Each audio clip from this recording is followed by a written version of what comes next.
Neoplatonism. Already we know what Neoplatonism is because we learned Plotinus. So it's a historical term. It refers to the branches of philosophy from Plotinus onwards. The Platonic philosophy from Plotinus onwards is known as Neoplatonism. So have you heard the term Platonic love? Have you ever heard that term? Can you please speak? Have you heard Platonic love? Isn't it in context to friendship or like that? Like, not Yeah, it's in the context of friendship. Usually it is used in context of friendship. Very intimate relation without having a sexual kind of affection. Very close, very intimate relation with somebody with a non-existent sexual desire. Means sexual desire may not be existent there. They will be very close. That is one of the definitions of Platonic love. One of the way Platonic love is understood. So Plato conceived love as ascending from passion for the individual to the contemplation of the universal and ideal. So you understand? A passion for the individual. So there is an individual in front of me. Pratigya is there. So a passion for the individual and ascending from that passion to the contemplation of the universal. I attain the knowledge of the universal concept of a woman. So that was how Plato conceived love. And this term was coined by somebody who is known as Marsilio Ficino. Marsilio Ficino. And he is one of the most important Neoplatonist philosopher of the Renaissance. And this term comes from one of his writings, which is known as De Amore. So he spoke of Marsilio Ficino spoke of amor platonicus, which is platonic love, a kind of divine or soul-connected love. It was based on the Greek philosophy of Plato, who saw the love of beauty itself as higher. So the love of beauty is more higher than the love of an individual. Okay. A more ideal form of love than that of the flesh. Love of flesh and love of beauty.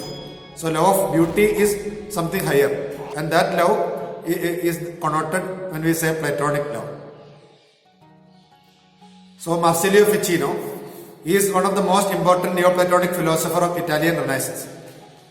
He was tasked with the duty of translating the complete works of Plato from Greek to Latin. Some of the translations were available, but he was asked to translate the entire body of the works of Plato.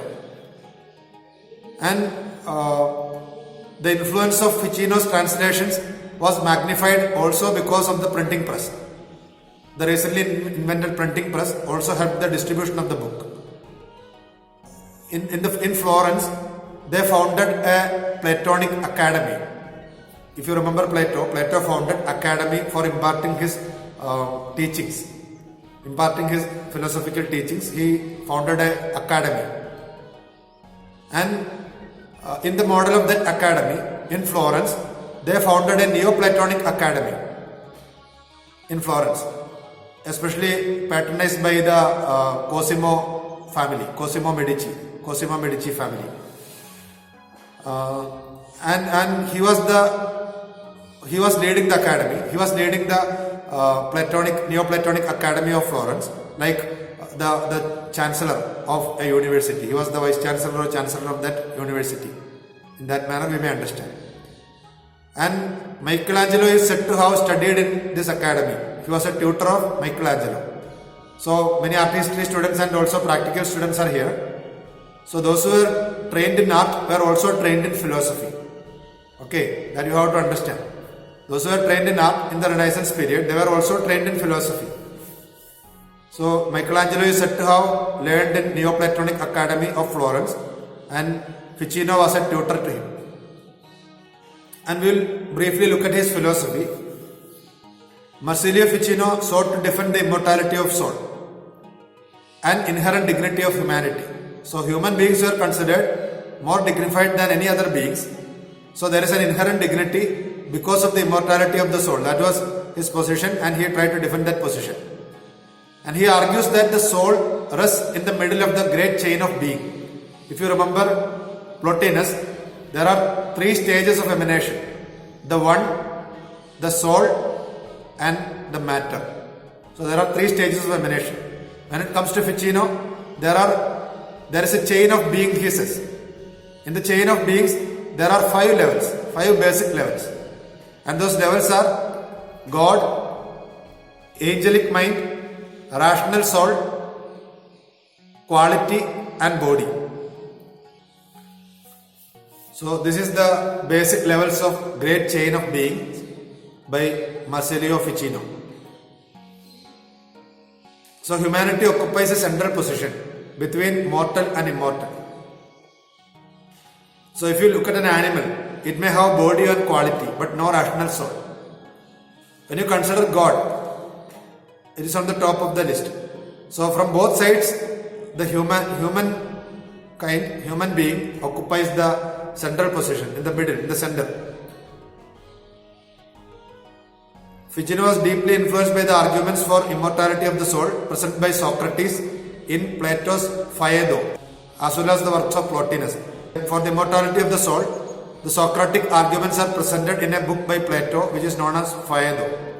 And also he was influenced by the works of Plotinus. This is a statement. He has written this: "You would do well to call soul the third and middle essence, as the Platonists do, because it is the mean for all and the third from both directions. If you descend from God, you will find soul at the third level down, or at the third level up if you ascend from the body." Marsilio Ficino, Theologica Platonica, Platonic theology.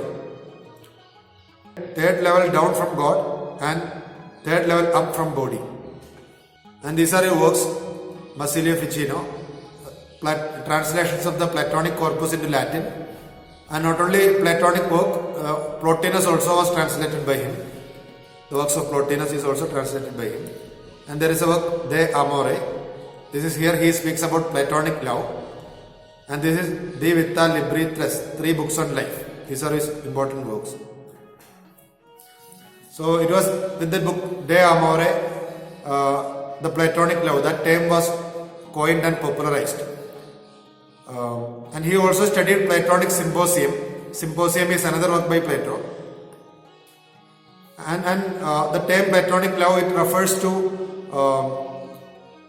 a non-sexual intimate relationship between people, means aimed at guiding to attain higher spiritual levels. That is the way it may be understood. And he speaks about beauty. And beauty for him is both a hook and a bait and hook. Bait and hook. So means we will see a statement from him. So this is what he says. We just read. A man's appearance, which is often very beautiful to see, on account of an interior goodness fortunately given him by God, can send a ray of its splendor through the eyes of those who see him and into their soul. Drawn by this spark as if by a kind of hook, the soul hastens towards the drawer. Because this drawing, which is love, derives from the beautiful, good and blessed and is directed towards the same. And we do not hesitate to call it the beautiful, the good, the blessed and a God. So in his commentary on Plato's Symposium, he writes this. So he discusses the theme of beauty. So beauty comes from an interior goodness that is given to him by God. That is what he says. And that's a bait and also a hook. So Marsilio Ficino is arguably the most important philosopher of Italian Renaissance. Especially in Florence, he was leading the academy, Neoplatonic Academy founded by the Medicis. And he was the most significant proponent of Platonic philosophy in the 15th century. And he made available both Plotinus and Platonic writings for a wider audience. And to speak about some of his personal facts, he was the teacher of Michelangelo and he became a priest. He became a Catholic priest in 1473 and he was a vegetarian. In the Platonic Academy, he died where he was teaching. So that is about Marsilio Ficino. The intellect is prompted by nature to comprehend the whole breadth of being Under the concept of truth, it knows all. Under the concept of the good, it desires all.